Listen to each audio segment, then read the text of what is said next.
నమస్తే, welcome to RTV. Tirumala laddu విషయంలో ఏం జరిగింది? నిజంగానే కల్తీ జరిగిందా? ఇప్పుడు రీసెంట్గా సుప్రీంకోర్టు చేసిన వ్యాఖ్యల మీద ఏపీ ప్రభుత్వం ఎలా రియాక్ట్ అవుతుంది? ఇదే టాపిక్ మీద మాట్లాడదాం. మనతో పాటు ప్రొడ్యూసర్ నట్టుకుమార్ గారు ఉన్నారు. సార్ నమస్తే. నమస్కారం. సార్, ఈ లడ్డు వివాదం గత కొన్ని రోజులుగా చూస్తూనే ఉన్నాం. బట్ ఇప్పుడు సుప్రీంకోర్టులో ఎదురైన క్వశ్చన్స్కి అసలు ఇప్పుడు ఏపీ ప్రభుత్వం నుంచి ఎటువంటి ఆన్సర్స్ వస్తాయి అనేది ఒక క్వశ్చన్ మార్క్. అండ్ ఇంక ఇప్పుడు వైసీపీ నుంచి కూడా అవే క్వశ్చన్స్ని రైజ్ చేస్తూ సత్యం గెలిచింది, వెంకటేశ్వర స్వామి ఉన్నారు కాబట్టే ఆయన న్యాయం అక్కడ కల్తీ జరగలేదు అని చెప్పేసి సుప్రీంకోర్టులో కూడా ప్రూవ్ అవుతుంది అనే వెర్షన్లో వాళ్ళు మాట్లాడుతూ ఉన్నారు. అసలు నిజంగా కల్తీ జరగకుండా ప్రెస్ ముందు ఎందుకు మాట్లాడారు? ఒకటండి. అండ్ ఇంకా దేవుడిని రాజకీయాలకి ఎందుకు ఆపాదిస్తున్నారు? సో ఇవన్నీ కూడా క్వశ్చన్స్. సరైన సాక్ష్యాధారాలు లేకుండా చంద్రబాబు నాయుడు గారు మాట్లాడరు. నెంబర్ 1.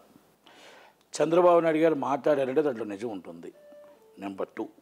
నెంబర్ 3, ఆయన విలవేల్పు, ఆయన కలియుగ దేవుడు, ఆయన ఆరాధ్య ఇష్టమైన దేవుడు. అంటే ఆయనకంటే ఇంకెవరో ఎక్కువ లేరు చంద్రబాబు నాయుడు గారికి. ఆయన విలవేల్పు, వెంకటేశ్వర స్వామి కలియుగ దేవుడు, ఆయన విలవేల్పు. కనుక వైసీపీ వారి మాటలు మనం పరిగణలో తీసుకోవద్దు. సుప్రీంకోర్టు వారు అడిగిన ప్రశ్నలకు వస్తేప్పుడు సడన్గా కొన్ని సమాధానాలు వచ్చినప్పుడు వాళ్ళు వేసిన తర్వాత గవర్నమెంట్ ఎప్పుడు కూడా ఒక 2-3 డేస్ టైం తీసుకొని మొత్తం టోటల్గా రిపోర్ట్స్ అన్నీ సబ్మిట్ చేస్తామని చెప్తారు మామూలుగా. ఎందుకంటే కేసు వేసింది వాళ్ళు. గవర్నమెంట్ ఎప్పుడు రెడీగా ఉండదు. ఎందుకంటే ఇవన్నీ కూడా ప్రాథమిక సమాచారం ప్రకారం ఎందుకు అడిగారు, ఏంటి ఆ ఒపీనియన్స్ అన్నీ కూడా నాకు తెలిసి 3వ తారీఖు వేస్తారేమో. ఒకటి ఇది ఈజ్ యాజ్ పర్ లా అండి. అత్యున్నత న్యాయస్థానం సుప్రీంకోర్టు ఏం చెప్తే వినాల్సింది మనం. మన దేశానికి అత్యున్నత న్యాయస్థానంలో మనం ఏం చెప్తే వినాల్సిందే, చిరస వహించవలసిందే. ఇక్కడ ఎవరు తప్పు ఎవరు ఒప్పు అక్కడ పెట్టేస్తే కోర్టు వారు ఒక ఆదేశాలు ఇచ్చారు. 3వ తారీఖు దాకా తదుపరి చర్యలు ఏమున్నా కూడా మీరు ఇది తేలిన దాకా అని అన్నారు. అక్కడ అయిపోయింది. డీజీపీ గారు కూడా ఇచ్చారు. ఇక్కడ నేనేమంటున్నానంటే వైసీపీ వాళ్ళకి సత్యమే గెలిచిందని ఎలా చెప్పగలుగుతున్నారు? కేసు ఇంకా డిక్లేర్ కాలే. మీరు ఆదిలో వేసిన కేసుకి అక్కడ వాళ్ళు అడిగిన ప్రశ్నలకి కాగితాలతో చెప్పాలి తప్ప నోటితో చెప్తే అవ్వదు. విత్ డాక్యుమెంట్స్ అన్నీ కూడా విత్ ప్రూఫ్స్తో సైతం చంద్రబాబు నాయుడు గారి మీద నాకు పూర్తి నమ్మకం ఉంది. అంటే ఆయన చెప్పిన మాట ప్రతి కాగితం పట్టుకొని చేస్తుంటారు. కనుక ఆ విషయాలు అది కోర్టు వారును వాళ్ళు చూసుకుంటారు. జగన్మోహన్ రెడ్డి గారు అండ్ బ్యాచ్ సత్యమే గెలిచిందంటే ఏం గెలిచారు? మీరు పాపాలు చేయలేదా? దేవుడు చూసుకుంటాడు పాపాలు. వెంకటేశ్వర స్వామి ఎవరు వడ్డీ కాసుల వాడు వడ్డీతో సైతం మీకు చెల్లిస్తాడు. దేవుడు నిర్ణయం కుదిరేద్దాం. మీరు ఎన్ని చేశారు? మందు నుంచి మరి మా చివరి నుంచి చివరి దాకా మీరు చేసిన పాపాలు తక్కువ ఉన్నాయా? మీ చేతికి పాపాలు లెక్క పెడితే కోకోకోలకు పాపాలు ఉన్నాయి. ఈరోజు మీరు సత్యమే గెలిచిందని ఫిట్ పెడుతున్నారు. నేను చూసే ఎక్స్లో విజయసాయి రెడ్డి గారు పెద్ద ఆయన బాగా చాలా చక్కగా మాట్లాడుతుంటాడు. ఎందుకంటే దస్పాలా భూమ్స్లో జీవోలేరా మా పుట్టక ముందు నుంచి దస్పాలా వారు రాణిగారి భూములు అసలు అది ఓల్డ్లో ఉండే భూములు మొత్తం టోటల్గా జీవో వచ్చేసి ఈయన మొత్తం కొంతమంది వంశం అయిపోయింది. చర్చ్ ల్యాండ్లతో సైతం లాక్కున్నారు, ఒక్కబోర్డు ల్యాండ్లతో సైతం లాక్కున్నారు. ఇంకేమున్నాయండి? ఏముంది మిగిల్చారని? చంద్రబాబు నాయుడు గారికి మిగిల్చింది ఏంటని? గవర్నమెంట్ ప్రజలకు ఏం మిగిల్చారు?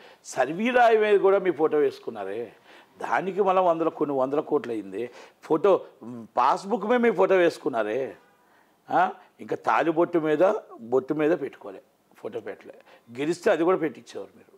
అంటే కానీ ఇక్కడ అనేది ఇక్కడ అందరు ప్రతి హిందూ ఒక్క అది నిజంగా ప్రసాదం కదా, ఒక ఎమోషన్గానే ఫీల్ అవుతారు. కానీ 5 ఇయర్స్లో కొంచెం తేడా వచ్చింది అనేది మాత్రం వాస్తవం అండి. ఎందుకంటే నేను కూడా వెళ్ళాను కదా. నాకు ఇప్పుడు కూడా ఎవ్రీ వీక్ వస్తుంటాయి లడ్డూస్. ఎవ్రీ వీక్ ఎవరో ఒకరు నాకు తెచ్చి 1-2 ఎవరో ఊరి నుంచి వచ్చినప్పుడు తెచ్చిస్తారు. నాకు బాగా ఇష్టమైన ప్రసాదం తిరుపతి లడ్డు, తర్వాత ఇష్టమైన ప్రసాదం అన్నవరం ప్రసాదం, తర్వాత ఇష్టమైన ప్రసాదం మన విజయవాడ కనకదుర్గమ్మ, ఇష్టమైన ప్రసాదం మన సింహాద్రప్పన్న సింహాచలం. ఈ 5 నాకు కంపల్సరీ బాగా ఇష్టం అండి. నాకు కంపల్సరీ, ఎందుకంటే నేను వెళ్ళినా తీసుకుంటాను, లేకపోతే ఒకవేళ ఎవరైనా తెచ్చి కూడా ఇస్తారు. టేస్ట్ తేడా కనబడింది. ఎందుకు వెంటనే వీళ్ళు ఆధారాలు అవన్నీ సబ్మిట్ చేయలేదు? ఎందుకు ఆన్సర్ చేయలేదు? ఇప్పుడు కేసు ఇవాళ రెడీ అయింది. అది ఉత్తప్పుడు టైం తీసుకొని అక్కడ అత్యున్నత న్యాయస్థానం అండి. అత్యున్నత న్యాయస్థానంలో విత్ ప్రూఫ్స్తోనే మాట్లాడాలి తప్ప ప్రూఫ్స్ లేకుండా మనం ఏదో మాట్లాడితే కాదండి. అందుకని టైం థర్డ్లో కంపల్సరీ సబ్మిట్ చేస్తారు. ఇసలు నేనేమంటానంటే కోర్టు వారు ఏ ఆర్డర్ ఇచ్చినా శిరస వహించవలసిందే. మీరు కోర్టు వారు ఏ ఆర్డర్ ఇచ్చినా మనం శిరస వహించవలసిందే.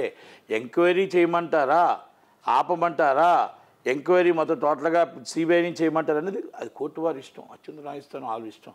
దానికి మనం అందరం చర్చ వహించవలసిన విషయం. అంటే ఇప్పుడు ప్రస్తుతం అది బూమరాంగ్ అయింది. వీళ్ళు ఏదైతే వైసీపీ మీద ఆపాదించాలి అనుకుని మత రాజకీయాలు చేయాలనుకున్నారో అది ఇప్పుడు వాళ్ళకి బూమరాంగ్ అయ్యి నెగిటివ్ అనేది వాళ్ళకి ఇప్పుడు నెగిటివ్. వెంకటేశ్వర స్వామి ఉన్నారు కాబట్టి ఇలా జరిగింది. వెంకటేశ్వర స్వామి ఉన్నాడు. వీళ్ళు చేసిన పాపాలు, ధర్మారెడ్డి గారు చేసిన పాపాలు, విజయ్ కుమార్ రెడ్డి గారు చేసిన పాపాలు, జగన్మోహన్ రెడ్డి గారు మొత్తం టోటల్ దాంట్లో చేసిన వాళ్ళందరికీ బయట ఉన్న దేవుడు ఉన్నాడు. తప్పేమీ లేదు. త్వరలోనే తెలుస్తుంది నిజం, కొంచెం నిర్భయంగా తెలుస్తుంది. తప్పేమీ లేదు దాంట్లో. నేను ఇంకో మాట చెప్తున్నానంటే ఇది కోర్టు పరిధిలో ఉంది కాబట్టి ఈ విషయాలు నేను మాట్లాడను.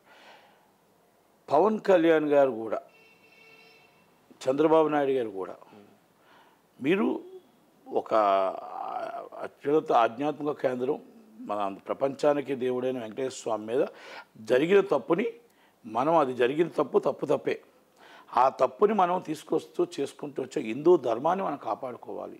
తప్పులేదు దాంట్లో.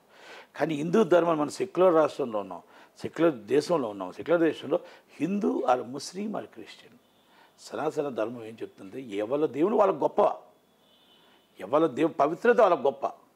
ఎదుటి వాళ్ళు మళ్ళీ కించపరచకూడదు.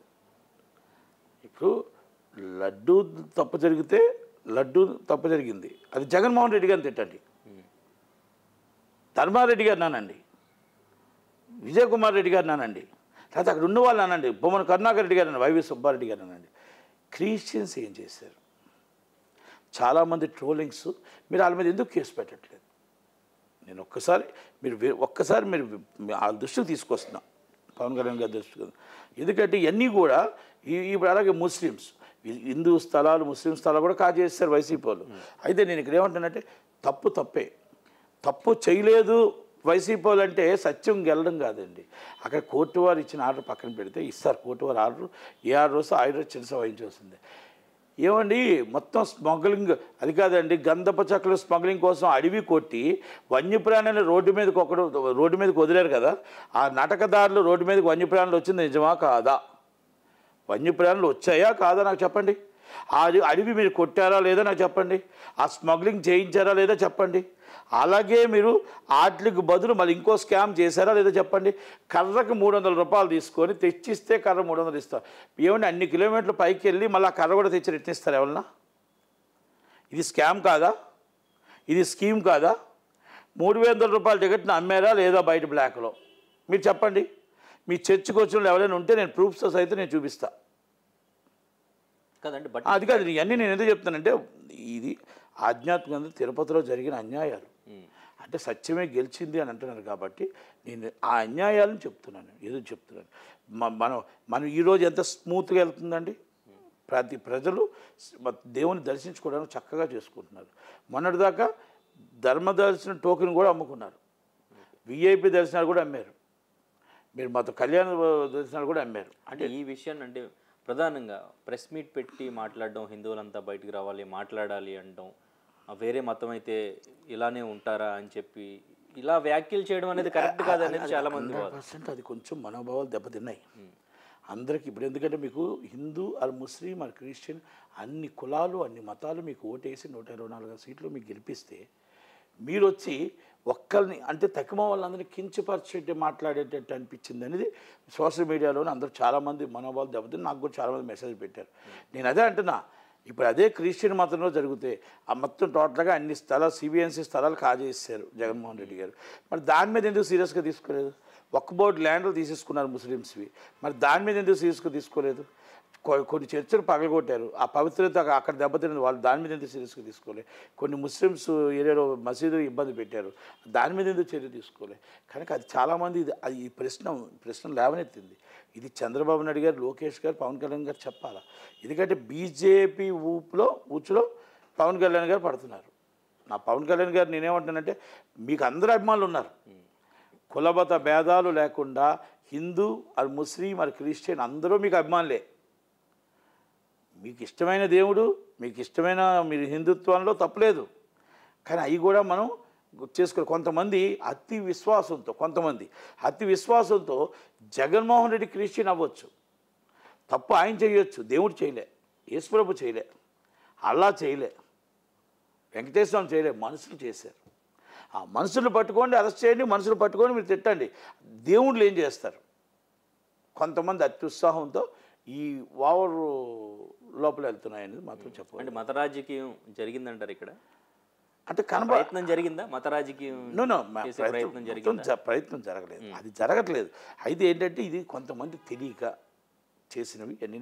ఇప్పుడు పవన్ కళ్యాణ్ గారు లేకపోతే ఆయన పవన్ కళ్యాణ్ గారు ప్రెస్ మీట్ గురించే కదా ఎక్కువగా అందరూ మాట్లాడుతున్నారు. అయితే నేనేమంటున్నానంటే పవన్ కళ్యాణ్ గారు లేకపోతే చంద్రబాబు నాయుడు గారు లేకపోతే లోకేష్ గారు హిందూ ధర్మాన్ని కాపాడాలి.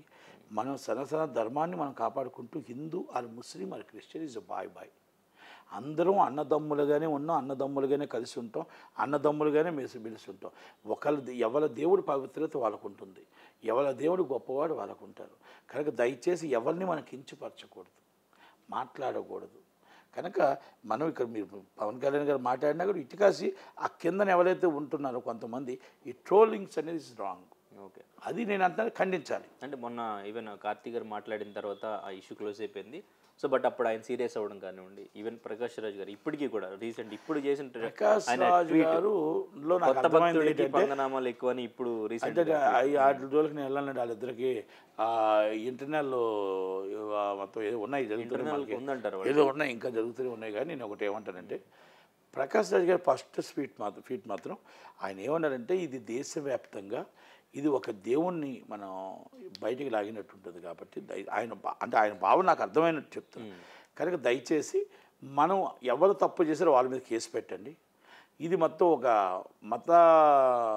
ఇది ఒక ఇష్యూ కాకుండా చూడండి అన్నట్టు అనిపించింది. దానికి పవన్ కళ్యాణ్ గారు సీరియస్ అయ్యారు. సీరియస్ అయితే ఆయన ఏమంటే సెక్యులర్ రాష్ట్రంలో, సెక్యులర్ దేశంలో సెక్యులర్గా అందరూ కలిసి ఉండాలి, మనం ఒక్కరి మీదే కాదు అనేది దాని మీద ఏదో దాని భావన. దాన్ని ఆయన చెప్పాడు, ఈయన ఏదో చెప్పాడు, ఆ ఇద్దరుగా ఏదో డిస్కషన్ తప్ప ఇక్కడ ఏమీ లేదండి. ఇండస్ట్రీలోనే అందరూ మాట్లాడకుండా ఉండండి. మాట్లాడితే మీ సనాతన ధర్మాన్ని సపోర్ట్ చేయండి, సపోర్ట్ చేయాల్సిందే. తప్పు జరిగితే ఎవరిదేం తప్పే. తిరుపతి లడ్డు ఒకవేళ తప్పు జరిగితే శిరస వహించవలసిందే, కంపల్సరీ వాళ్ళ మీద యాక్షన్ తీసుకోవాల్సిందే. యాక్షన్ తీసుకోవద్దని ఎవరు చెప్పట్లే. కానీ ఇక్కడ ఇంకొక మతాన్ని మీరు కించపరచకూడదు ఎవరును, అక్కడ ఉన్న వాళ్ళు ఎవరును. అంటే ఒకటి అది పవన్ కళ్యాణ్ గారు, చంద్రబాబు నాయుడు గారు, లోకేష్ గారు అనలేదు ఆ మాటలు. కానీ అక్కడ ఉన్న కార్యకర్తలు కొంతమంది అత్యుత్సాహం చూపిస్తున్నారు. దాన్ని మనం ఖండించక తప్పదు. ఓకే, అది ఎందుకంటే చాలామంది మనోభావాలు దెబ్బతింటున్నాయి. మేము అందరం కలిపి ఓటు వేసాం కదా పవన్ అన్నకి, మేము అందరం కలిపి ఓటు వేసాం కదా చంద్రన్నకి, మేము అందరం కలిపి వేసాం కదా ఓటు లోకేష్ అన్నకి. మరి ఇదేంటి మమ్మల్ని ఎందుకు కించపరుస్తున్నాం, మేమేం పాపం చేస్తాం, జగన్మోహన్ రెడ్డి పాపం చేస్తే మా దేవుడు ఏం పాపం చేశాడు అని అంటున్నారు. అదొక్కసారి పనిలో తీసుకోమనండి. ఎందుకంటే నేను అది తీసుకోవాలి, మనం తీసుకొని అక్కడ ఎక్కడైనా రెక్టిఫై చేసుకోవాలి. అది నేను ఒక్కసారి రిక్వెస్ట్. ఎందుకంటే కొంతమంది తెలిసి ఇప్పుడు వాళ్ళ కొంతమంది కార్యకర్త తెలుసో తెలియకో ట్రోల్ చేస్తున్నది, అది ఇమ్మీడియట్గా ఆపగలగాలి మనం. ఓకే, అంటే ప్రకాష్ రాజ్ గారు మాట్లాడిన దాంట్లో తప్పు లేదంటారా? అంటే ఫస్ట్ దాంట్లో నాకైతే తప్పు అనిపించలేదు. అంటే టాలీవుడ్ నుంచి బ్యాన్ చేయాలి అనే సిచ్యువేషన్ వరకు తీసుకెళ్లారంటే సపోర్ట్ చేయలేదు కాబట్టి అక్కడ వరకు తీసుకెళ్తున్నారు. భావస్వేచ్ఛ ప్రకటన అందరికీ ఉంది, భావస్వేచ్ఛ ఎవరికైనా మాట్లాడడానికి హక్కు ఉంది. టాలీవుడ్ నుంచి బ్యాన్ చేసే అంత పని ఆయన ఇండస్ట్రీకి సంబంధించి ఏం చేయలేదు. ఇట్స్ ద పొలిటికల్ ఎవరైనా మాట్లాడుకుంటారు. టాలీవుడ్ నుంచి ఆయన బ్యాన్ చేయండి, టాలీవుడ్ నుంచి మొత్తం టోటల్గా ఇచ్చేసేయండి అని ఇది ఓన్లీ జస్ట్ రూమర్స్ మాత్రమే తప్ప ఇండస్ట్రీకి సంబంధించిన ఇష్యూ కాదు. ఇది it's the political different politicals మాట్లాడుకున్నాను, నేను మాట్లాడి డిఫరెంట్ పొలిటికల్స్. అది ఇండస్ట్రీకి సంబంధం లేని ఇష్యూ ఇది. కనుక టాలీవుడ్ నుంచి తీసేస్తాం అంటానికి ఈ బెదిరింపులు మాత్రమే తప్ప అది ఆచరణలోకి రాదు. భావస్వేచ్ఛ ప్రకటన ఎవరికైనా ఉంటుంది, మాట్లాడుకోవచ్చు. కానీ అలాగని చెప్పేసి నేను నాకు తెలిసిన ఫీట్లో ప్రకారం ఇంకొకరిని మాత్రం కించపరచలేదు. Okay, right. అంటే ఫైనల్ October 3rd తర్వాత డెఫినెట్గా సో ఎటువైపు ఇవన్నీ ప్రూఫ్స్ అన్ని కూడా సబ్మిట్ చేసే ఛాన్స్ ఉందంటారా? ఉంది. అంటే నాకు తెలిసి నాకు చంద్రబాబు నాయుడు గారి పూర్తి నమ్మకం ఏంటంటే ఆయన లేకుండా మాట్లాడు, ఆయన దైవం ఆయన దేవుడి మీద మాట్లాడు. కనుక వెంకటేశ్వర ఎందుకు రియాక్ట్ అవ్వలేదంటారు ఆ క్వశ్చన్స్? అవుతుంది ఏమండి, కేసు ఇవాళ వచ్చింది. అవన్నీ కూడా వాళ్ళు అడిగిన ప్రశ్నలకి, జడ్జి గారు అడిగిన ప్రశ్నలకి, అవతల గారు అడిగిన ప్రశ్నలకి మన దగ్గర అన్నీ కూడా రెడీ చేసుకుంటాం. కొన్ని రెడీ చేసుకుంటాం, కొన్ని లేనప్పుడు టేక్ అవుట్ టైం అడుగుతారు. రేపు ఒక్కరోజు హాలిడే ఉంది, ఎల్లుండి పెట్టారు కదా కేసు, ఎల్లుండి సబ్మిట్ చేస్తారు. నాకు నమ్మకం ఉంది. ఓకే, అలా లేకపోతే మాట్లాడరు ఆయన. అది ఆయన మీద నమ్మకం ఉంది అంటున్నాను నేను. ఎందుకంటే దేవుడు చాలా గొప్పవాడు, వెంకటేశ్వర స్వామి చాలా గొప్పవాడు. అందుకనేసి ఏంటంటే ఆయన మీద రాజకీయం చంద్రబాబు నాయుడు గారు చేస్తారని నేను అనుకోను. వీళ్ళకి అలవాటు అది, జగన్మోహన్ రెడ్డి గారు అండ్ బ్యాచ్కి అలవాటు అది. మనం వాటిని పెద్దగా పట్టించుకోవాల్సిన అవసరం లేదు. Right sir, thank you sir. Thank you. మరిన్ని వీడియోస్ కోసం ఛానల్ సబ్స్క్రైబ్ చేయండి, లేటెస్ట్ అప్డేట్స్ కోసం వాట్సాప్ ఛానల్ ఫాలో చేయండి అండ్ లింక్ డిస్క్రిప్షన్లో ఉంది.